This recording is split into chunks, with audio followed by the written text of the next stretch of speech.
Bonjour, moi c'est Céline, je suis artisan verrier à La Varenne.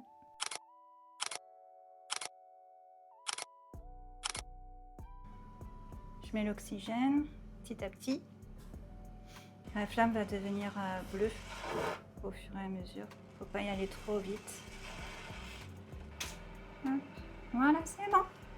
Là, je prends des petits bouts pour les apports de soudure en fait.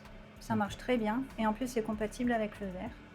Comme le verre est encore froid, c'est pour l'habituer à la chaleur de la flamme. Si je le mets directement en pleine flamme, il va exploser en fait. Et ça là, l'écran, c'est pour protéger les yeux. Quand tu regardes la flamme en dehors de ça, elle est complètement différente.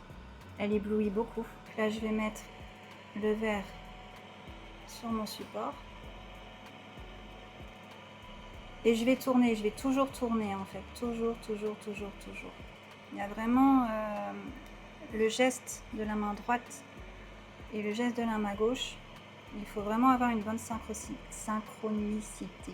Alors en fait, il faut bien chauffer la baguette et pas trop le support parce que si je chauffe cette partie-là, elle va jamais se solidifier. Et du coup, je vais tourner pendant 1 heure sans mettre d'apport de verre forcément.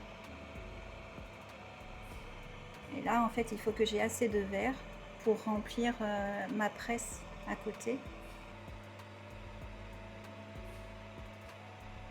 Faut pas que le verre soit liquide, il faut vraiment qu'il soit pâteux en fait.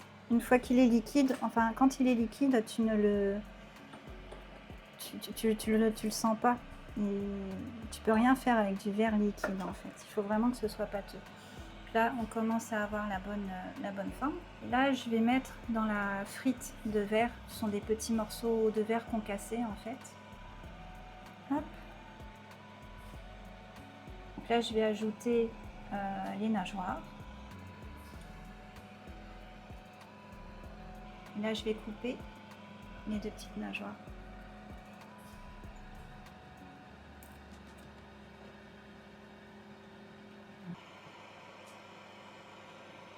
On a plusieurs outils aussi. Ça, c'est une plaque graphite. Hop, j'aplatis les yeux. Moi, c'est du verre effétré, comme on dit. C'est du verre de Murano. C'est du verre qui est produit par les verriers sur l'île de Murano. Voilà, hop, et voilà. Et voilà le résultat.